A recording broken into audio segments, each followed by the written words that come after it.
दोस्तों, किसी भी एग्जाम को क्रैक करने के लिए एक सही स्ट्रैटेजी को फॉलो करना बहुत ही ज्यादा इंपॉर्टेंट होता है। हेलो फ्रेंड्स, कैसे हैं आप सभी। मैं Srishti, TRE BPSC TRE selected teachers, आज आप सभी के साथ 6 to 8 के एसएसटी की जो स्ट्रैटेजी है वो शेयर करने वाली हूँ। एक एक पॉइंट को आप सभी ने ध्यान से समझना है और ये वीडियो अगर आप बीपीएससी टीआरई 4 की तैयारी कर रहे हैं तो आप सभी के लिए बहुत ही ज्यादा यूजफुल होने वाला है। सबसे पहले मैं अपने मार्क्स की बात करूं तो मैंने बीपीएससी टीआरई में 87 मार्क्स 6 to 8 एसएसटी में स्कोर किया है। तो आज एक एक करके मैं आप सभी के साथ अपनी स्ट्रैटेजी शेयर करूंगी। मैंने कैसे तैयारी की, मैंने कैसे अपने जो मार्क्स है वो स्कोर किए हैं, मेरी क्या स्ट्रैटेजी रही, इन सभी चीजों को हम एक एक करके पॉइंट वाइज हम इसको डिस्कस करने वाले हैं आज की वीडियो में। सबसे पहले हम स्टार्ट करेंगे एनसीईआरटी और एससीईआरटी से। तो देखिए दोस्तों, अगर आप 6 to 8 एसएसटी की तैयारी करना चाहते हैं तो सबसे पहले आप सभी को 6 to 8 की हिस्ट्री, ज्योग्राफी और पॉलिटी तीनों किताबें जो है वो एनसीईआरटी और एससीईआरटी दोनों से कवर करना है। फिर आपको लगेगा कि बहुत सारा सिलेबस है, तो बहुत सारा सिलेबस नहीं है। अगर आप एक बार एनसीईआरटी को रिवाइज कर लेते हैं, अच्छे से पढ़ लेते हैं, समझ लेते हैं, अपनी भाषा में अपनी कॉपी में नोट्स बना लेते हैं और उसके बाद अगर आप एससीईआरटी पढ़ने जाते हैं तो आपको एससीईआरटी में कुछ ही 3-4 पॉइंट्स ऐसे बच जाएंगे जो कि एनसीईआरटी से छूटे हुए हैं, वो आपको एससीईआरटी में कवर हो जाएंगे। तो ऐसा नहीं है कि एससीईआरटी की पूरी किताब अलग है और एनसीईआरटी की पूरी किताब अलग है। एनसीईआरटी को आपको सबसे पहले पढ़ना है 6 to 8 हिस्ट्री, ज्योग्राफी और पॉलिटी, और उसके बाद आपको एससीईआरटी उठानी है। बात करेंगे एससीईआरटी की तो ऑलरेडी एनसीईआरटी में आपके बहुत सारे पॉइंट्स कवर हो जाते हैं, तो आपको एससीईआरटी में ज्यादा कुछ नहीं पढ़ना है। अब सबसे पहले आपने देखा कि 6 to 8 आपके लिए बेस बनाएगा, जैसा कि आप जो एक आधार है वो सेट करेगा, आपका इंटरेस्ट जगाएगा एसएसटी पढ़ने में। उसके बाद हम आते हैं 9th 10th पे। 9th 10th में आपको सबसे ज्यादा फोकस करना है हिस्ट्री पे और पॉलिटी पे भी। देखिए, अब अगर आप जैसे 6 to 8 में क्या हो जाता है कि 2 सब्जेक्ट चूज करने हैं, या तो हिस्ट्री के साथ आप ज्योग्राफी चूज करेंगे, या फिर हिस्ट्री के साथ आप पॉलिटी चूज करेंगे, या फिर हिस्ट्री के साथ आप इकोनॉमिक्स चूज करेंगे, या अगर आपने ज्योग्राफी चूज किया हो तो ज्योग्राफी के साथ आप पॉलिटी चूज करेंगे, या फिर ज्योग्राफी के साथ आप इकोनॉमिक्स चूज करेंगे। तो अगर आप नॉन हिस्ट्री बैकग्राउंड से हैं, मैं कॉमर्स की स्टूडेंट हूं और मैंने एसएसटी में अपने एग्जाम को क्लियर किया है, वो भी अच्छे मार्क्स के साथ, तो अगर आप भी मेरी तरह नॉन हिस्ट्री बैकग्राउंड से हैं, नॉन एसएसटी बैकग्राउंड से हैं, तब आपको क्या करना है, तब तो आपको सभी सब्जेक्ट्स फॉलो करने हैं, सभी सब्जेक्ट्स ही पढ़ने हैं। उस केस में मेरे हिसाब से आपको कॉम्बिनेशन लेना चाहिए हिस्ट्री और ज्योग्राफी। अब आप पूछेंगे कि भाई हिस्ट्री और ज्योग्राफी क्यों? तो देखिए दोस्तों, हिस्ट्री या ज्योग्राफी में से आपको एक चूज तो करना ही है, तो अच्छा है कि आप इस दोनों सब्जेक्ट को ही चूज कर ले। वैसे भी पढ़ना आपको सब कुछ ही है, तो अगर आप दोनों सब्जेक्ट चूज करते हैं, दोनों सब्जेक्ट अच्छे से पकड़ते हैं, तो आपका जो पेपर 1 है उसमें भी 8 नंबर की हिस्ट्री और 8 नंबर की जो ज्योग्राफी है वो पूछी जाती है। तो अगर आपने सेकेंड पेपर में भी हिस्ट्री और ज्योग्राफी दोनों चूज कर लिया है तो इसको आपको फायदा मिलेगा पेपर 1 में। वहां पे भी आप जो अपना आपका जो स्कोर है उसको आप बढ़ा सकते हैं। तो ये तो रही उनकी बात जिनका बैकग्राउंड हिस्ट्री या फिर एसएसटी नहीं है। बात करेंगे जिनका बैकग्राउंड एसएसटी है या फिर मतलब वो इकोनॉमिक्स से पढ़े हैं, तो देखिए, अगर अब आप पे डिपेंड ये करता है कि आपका एक सब्जेक्ट तो आपको लेना ही है, चाहे आप हिस्ट्री लें चाहे आप ज्योग्राफी लें। तो इससे क्या होगा कि सबसे जो बेनिफिशियल है वो आप हिस्ट्री के साथ पॉलिटी ले सकते हैं। मेरे पर्सनल पॉइंट ऑफ व्यू को देखें तो हिस्ट्री के साथ पॉलिटी का जो कॉम्बिनेशन है वो सबसे आसान है, इजी है पढ़ना। बाकी आपकी अपनी अपनी चॉइस है, तो एक एक करके हम सभी सब्जेक्ट्स की जो स्ट्रैटेजी है वो फॉलो करेंगे। अगर आप हिस्ट्री के साथ ज्योग्राफी लेते हैं तो 9th 10th सबसे पहले आप हिस्ट्री प्रिपेयर करेंगे। हिस्ट्री आपको 9th 10th की बहुत अच्छे से करनी है, खासकर वर्ल्ड हिस्ट्री पे आप बहुत अच्छे से फोकस करेंगे। फ्रेंच रिवॉल्यूशन, फ्रांस की क्रांति, वर्ल्ड हिस्ट्री जो आपका विश्व युद्ध है, प्रथम विश्व युद्ध, द्वितीय विश्व युद्ध, इन सभी टॉपिक्स पे, रशिया में हुई क्रांति, अमेरिका की क्रांति, ब्रिटेन में जो औद्योगिक क्रांति है, इन सभी पे आपको बहुत अच्छे से आपका जो टॉपिक है वो तैयार करना है। एनसीईआरटी में फ्रेंच रिवॉल्यूशन आपको आपको मिल जाएगा, आपको बहुत अच्छे से उसको डिटेल में पढ़ना है। यही चीज आपको SCERT से भी कवर करना है। अच्छा, अब हम फर्स्ट वर्ल्ड वॉर और सेकंड वर्ल्ड वॉर की चर्चा में लाएंगे। तो फर्स्ट वर्ल्ड वॉर और सेकंड वर्ल्ड वॉर दोनों चीजें आपको SCERT से कंप्लीट करना है। SCERT में बहुत अच्छे से डिटेल्ड में समझाया हुआ है फर्स्ट वर्ल्ड वॉर और सेकंड वर्ल्ड वॉर की कहानी को। वहीं पे आपको अमेरिका की क्रांति भी मिल जाएगी और ब्रिटेन के अंदर जो औद्योगिक चेंजेस हुए हैं वो आपको 11th क्लास से पढ़ना है। तो ये तो रही वर्ल्ड हिस्ट्री की बात। अब आपका 6 to 8 कंप्लीट हो जाएगा NCERT और SCERT। उसके बाद आप सभी को उठाना है अपने 9th-10th की NCERT। 9th-10th के NCERT को कंप्लीट करना है। हिस्ट्री, ज्योग्राफी, पॉलिटी, इकोनॉमिक्स सभी चीजों को कंप्लीट करना है और उसके बाद आपको SCERT की तरफ जाना है। तो ये तो रही बेस बनाने की बात, यानी कि 6 to 10 तक की जो NCERT प्लस SCERT है ये आप सभी के लिए बहुत ही ज्यादा इंपॉर्टेंट होने वाला है। इतना कर लेने के बाद ही मैं अपना पर्सनल पॉइंट ऑफ व्यू बताती हूँ, ऐसा मत करना कि बिना पढ़े आप सीधे प्रीवियस ईयर क्वेश्चंस को लगाने लग जाओ या फिर मॉक लगाने लग जाओ, पेपर्स देखने लग जाओ। सबसे पहले आपको एटलीस्ट 6 to 10 की जो NCERT है उसको कंप्लीट करना है। उसके बाद ही आपको प्रीवियस ईयर क्वेश्चंस या फिर मॉक की तरफ बढ़ना है। इतना कर लेने के बाद अब हम कुछ टॉपिक्स के बारे में चर्चा करेंगे जो कि कई बार पूछे जाते हैं। सबसे पहले बात करेंगे हिस्ट्री की। तो अगर आप हिस्ट्री को कवर करना चाहते हैं तो हिस्ट्री में वर्ल्ड हिस्ट्री से बहुत सारे क्वेश्चंस पूछे जाते हैं।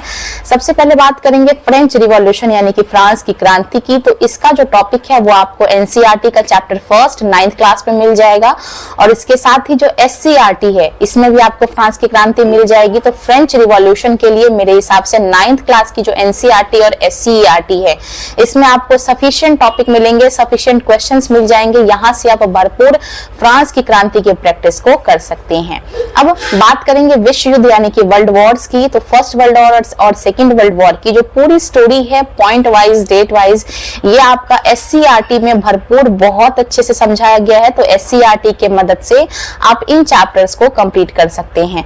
बात करेंगे रशियन रिवॉल्यूशन की यानी कि रूस की क्रांति। तो ये आपको NCERT के चैप्टर नंबर 2 क्लास 9th में मिल जाएगा, जहां से आप रूस की क्रांति को कंप्लीट कर पाएंगे। तो ये वर्ल्ड हिस्ट्री के कुछ इंपॉर्टेंट टॉपिक्स हैं। और अब बात करेंगे ब्रिटेन में होने वाले औद्योगिक क्रांति की। तो इसके जो संबंधित जो भी टॉपिक्स हैं, जो भी नोट्स हैं, वो आपको 11th क्लास की NCERT से बहुत अच्छे तरीके से समझाया गया है, आपको उसमें मिल जाएगा। तो ये वर्ल्ड हिस्ट्री के कुछ मेजर टॉपिक्स हैं जहां से बार बार रिपीटेडली क्वेश्चंस को पूछे जाते हैं। वर्ल्ड हिस्ट्री कंप्लीट करने के बाद अब आपको आगे बढ़ना है मॉडर्न हिस्ट्री यानी कि जो गांधीयन इरा है 1857 से लेके 1947 तक की जो स्टोरी है वो आपको टू द पॉइंट पढ़ना है। इससे आपका पेपर 1 में भी हेल्प होगा और पेपर 2 के लिए भी ये जो है वो सफिशिएंट रहेगा। तो वर्ल्ड हिस्ट्री को कंप्लीट करने के बाद आप सभी को बढ़ना है मॉडर्न हिस्ट्री की तरफ। मॉडर्न हिस्ट्री से आपकी जो ये कहानी है 1857 से लेकर 1947 तक की कंप्लीट जो आपकी जो स्टोरी है उसको पढ़ना है।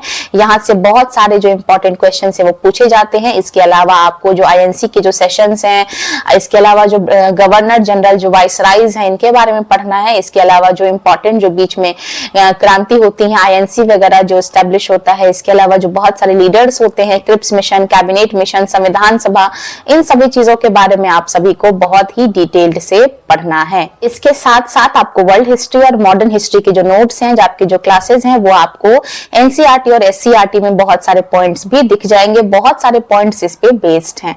अब हम बात करेंगे अगर आपने हिस्ट्री के साथ ज्योग्राफी चूज किया है तो आपको क्या करना है। अगर आपने हिस्ट्री के साथ ज्योग्राफी चूज किया है तो अगर आप बहुत अच्छा स्कोर करना चाहते हैं तो मेरे हिसाब से आपको 11th क्लास की ज्योग्राफी भी अपने सिलेबस में ऐड करनी चाहिए। 11th क्लास की जो ज्योग्राफी है वो बहुत ही ज्यादा यूजफुल है अगर आप ज्योग्राफी और हिस्ट्री के साथ अपने कॉम्बिनेशन को लेना चाहते हैं। अब अगर मैं बात करूं, अगर आप हिस्ट्री के साथ पॉलिटी पढ़ना चाहते हैं तब आपको मैं बताती हूं कि आपकी जो 11th क्लास की जो पॉलिटी है NCERT किताब, ये आपको जरूर उठाना है। 11th क्लास की जो पॉलिटी है इसमें बहुत सारे क्वेश्चंस आपको मिल जाएंगे। संविधान कैसे बना, कौन कौन सी चीजें हमने कहां से ली, इसके अलावा आपका लेजिस्लेचर, एग्जीक्यूटिव, ये सभी चीजें आपको जो है 11th क्लास की एनसीईआरटी से मिल जाएगी। तो 11th क्लास की जो एनसीईआरटी है पॉलिटी की, वो बहुत ही ज्यादा मस्ट है अगर आप इन दोनों कॉम्बिनेशंस को फॉलो करना चाहते हैं। बात करेंगे अगर आपने हिस्ट्री के साथ इकोनॉमिक्स लिया हो तो हिस्ट्री के साथ अगर आपने इकोनॉमिक्स लिया हो तो इकोनॉमिक्स मेरे हिसाब से आपको 11th और 12th दोनों की कंप्लीट करनी चाहिए, तभी आप इकोनॉमिक्स के अंदर अच्छा स्कोर कर पाएंगे। और अगर मैं बात करूं ज्योग्राफी के साथ इकोनॉमिक्स का कॉम्बिनेशन, तो ज्योग्राफी और इकोनॉमिक्स का कॉम्बिनेशन आपको तभी लेना चाहिए यदि आपने ज्योग्राफी या फिर इकोनॉमिक्स आपने 11th 12th या फिर अपने ग्रेजुएशन लेवल पे पढ़ा हो। तो ये सही तरीका है जो है सब्जेक्ट को चूज करने का, कॉम्बिनेशन को चूज करने का। सही कॉम्बिनेशन चूज करना भी एग्जाम्स में आपको अच्छे मार्क्स दिलाते हैं। तो अगर आप एक सही कॉम्बिनेशन चूज करते हैं, देखिए अगर आप नॉन एसएसटी बैकग्राउंड से हैं तो मेरे पर्सनल पॉइंट ऑफ व्यू को अगर आप माने, अगर आपको कुछ भी नहीं आता तब आपको हिस्ट्री और ज्योग्राफी आपको चूज करना चाहिए। अगर आप ये दोनों सब्जेक्ट्स अच्छे से कवर करते हैं, अच्छे से पढ़ते हैं, तो आपका पेपर 1 भी आपके लिए बहुत ही ज्यादा इजी हो जाएगा। लेकिन अगर सबसे आसान कॉम्बिनेशन की बात करें तो वो नॉट श्योर, लेकिन सभी लोगों के लिए ऑलमोस्ट वो जो है आपका हिस्ट्री और पॉलिटी होने वाला है। वहीं अगर हम बात करेंगे ज्योग्राफी इकोनॉमिक्स की, तो ये दोनों ही सब्जेक्ट्स ऐसे हैं जहां से कभी कभार फैक्चुअल क्वेश्चंस भी पूछ लेते हैं, कभी कभार बिहार की इकोनॉमी के बारे में पूछ लेते हैं, कभी कभार बिहार की ज्योग्राफी के बारे में पूछ लेते हैं। तो अगर आपको डीप नॉलेज नहीं है इन दोनों सब्जेक्ट में से किसी भी एक के बारे में, तो आपको ये कॉम्बिनेशन चूज नहीं करना चाहिए। अब बात करेंगे, ये तो रही सब्जेक्ट्स की बात कि कैसे आप इस सब्जेक्ट्स में इस तरीके से नंबर को स्कोर कर पाएंगे। अब अगर हम बात करें करंट अफेयर की, करंट अफेयर आपको डेली बेसिस पे जो है वो 10 मिनट 15 मिनट के जो बहुत सारे चैनल्स हैं जो कि 10-15 मिनट में करंट अफेयर को कंप्लीट कराते हैं, वो आपको देखना चाहिए करंट अफेयर को कंप्लीट करने के लिए। बात करूंगी हिस्ट्री की, तो हिस्ट्री आपका मॉडर्न हिस्ट्री ऑलमोस्ट पूछा जाता है। तो मॉडर्न हिस्ट्री अगर आप सब्जेक्ट के लिए तैयार करते हैं तो वहां से आपके पेपर 1 के लिए भी तैयार हो जाएगा। बात करूं अगर मैं ज्योग्राफी की, तो अगर आप पेपर 2 में अगर आप ज्योग्राफी को अडॉप्ट करते हैं, इसलिए मैंने कहा कि अगर आप non history non SST background से हैं तो आपको ज्योग्राफी लेना चाहिए। अगर आप ज्योग्राफी लेते हैं तो आपका उधर भी जो है वो बेनिफिट होगा। अब बात करेंगे साइंस और मैथ की, तो देखिए जो अभ्यर्थी साइंस और मैथ के बैकग्राउंड से नहीं है, तो अगर आप मेरा पर्सनल पॉइंट ऑफ व्यू जाने तो आपको साइंस और मैथ्स में घुसने की जरूरत नहीं है, क्योंकि इनका सिलेबस अपने आप में ही बहुत ज्यादा वाइड है। इससे अच्छा ये रहेगा कि आप अपने सब्जेक्ट पे फोकस करें, हिस्ट्री पे ध्यान दें, ज्योग्राफी पे ध्यान दें, ताकि आपका ये दोनों पोर्शन और साथ के साथ करंट अफेयर आपका जो है वो अच्छे से प्रिपेयर हो जाए, ताकि आपके अगर साइंस और मैथ्स में अगर कम भी क्वेश्चन सॉल्व होते हैं तब भी आपको कोई फर्क ना पड़े। अरे कुछ क्वेश्चन तो तुक्के भी लगेंगे, ऐसा थोड़ी ना है कि कोई भी तुक्का नहीं लगेगा। तो मैथ्स और साइंस आपका जो है वो अगर आपको नहीं नॉलेज है तो उस पे मेरे हिसाब से आपको ज्यादा टाइम वेस्ट करने की जरूरत नहीं है, फिर आपको उसमें अपना तुक्का लगाना चाहिए जो भी आपका सही तरीका हो। बाकी फोकस सिर्फ और सिर्फ आपको करंट अफेयर और 1-2 क्वेश्चन बिहार हिस्ट्री से भी पूछे जाते हैं, तो वो तो आप उसके लिए आप पूरी बिहार की हिस्ट्री नहीं उल्टाएंगे, और आपका जो मेन फोकस होना चाहिए वो करंट अफेयर पे होना चाहिए, हिस्ट्री पे होना चाहिए और ज्योग्राफी पे होना चाहिए। और सेम सब्जेक्ट में भी अप्लाई होता है। अगर आप हिस्ट्री और ज्योग्राफी लेते हैं तो आपके लिए बेस्ट कॉम्बिनेशन है। वहीं अगर आप सबसे इजी कॉम्बिनेशन देखें तो वो आपका हिस्ट्री और पॉलिटी बनता है, क्योंकि 11th क्लास की पॉलिटी बहुत ज्यादा इंटरेस्टिंग और छोटी है और बहुत सारे क्वेश्चन यहीं से बन जाते हैं। पॉलिटी में आपको बाहर एक्स्ट्रा कुछ भी पढ़ने की जरूरत नहीं है। अगर आपको ये सारे कुछ जो अनुच्छेद हैं वो अगर आप याद कर लें, इसके अलावा आपका जो संविधान में संशोधन है ये याद कर लें, ये जो फैक्चुअल क्वेश्चंस हैं ये भी कई बार पूछे जाते हैं। तो पॉलिटी में आपकी 11th क्लास की जो एनसीईआरटी है वो सफिशिएंट है। इसके अलावा 10th तक तो सभी चीजें पढ़नी है, 10th क्लास तक की आपकी सभी चीजें पढ़नी चाहिए। या तो आपने ज्योग्राफी लिया हो तब भी, हिस्ट्री लिया हो तब भी, इकोनॉमिक्स लिया हो तब भी और पॉलिटी लिया हो तब भी, 10th तक की किताबें आपके लिए मस्ट हैं। बात करेंगे 11th 12th की, तो वो उस पर डिपेंड करता है कि आपने क्या लिया है। बात करेंगे प्रीवियस ईयर क्वेश्चंस के बाद, तो ऐसा नहीं है कि आपको पूरा सिलेबस कंप्लीट करने के बाद आपको प्रीवियस ईयर उठाना है।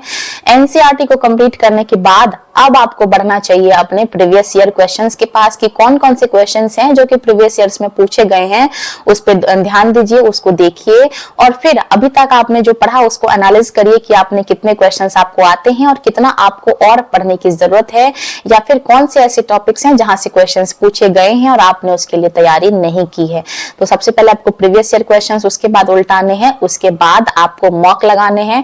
आप चाहें तो ऑफलाइन किताब ले सकते हैं, मॉक की बहुत सारे पब्लिकेशंस किताबें छापती हैं, या फिर आप टेक्स्ट बुक का सब्सक्रिप्शन भी ले सकते हैं, उसके क्वेश्चंस भी ठीक ठाक होते हैं अगर आपको मॉक लगाना हो, अपना प्रैक्टिस करना हो तो। एक और चीज जो कि किसी भी एग्जाम को क्रैक करने के लिए बहुत ही ज्यादा नेसेसरी है, वो है डेली पढ़ना। मैं आपको ये कभी सजेस्ट नहीं करूंगी कि आपको आज 8 घंटे पढ़ लेने हैं, फिर आपको 4 घंटे, फिर 2 घंटे, कभी 10 घंटे, ऐसे नहीं पढ़ना है।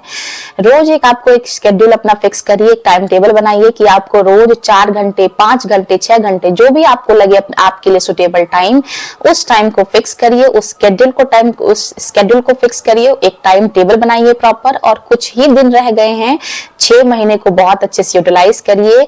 आपका टीआरई 4 में जो सिलेक्शन है वो पक्का है। आप जैसा कि आप सभी जानते हैं कि बीपीएससी टीआरई 4 में अब तक का सबसे ज्यादा कंपटीशन आपको देखने को मिलने वाला है। बहुत सारे कारण है, मैं उस पर रोशनी अभी नहीं डालूंगी, बस आपको ये अवेयर करना है कि इस बार आपके लिए कंपटीशन बहुत ज्यादा टफ होने वाला है।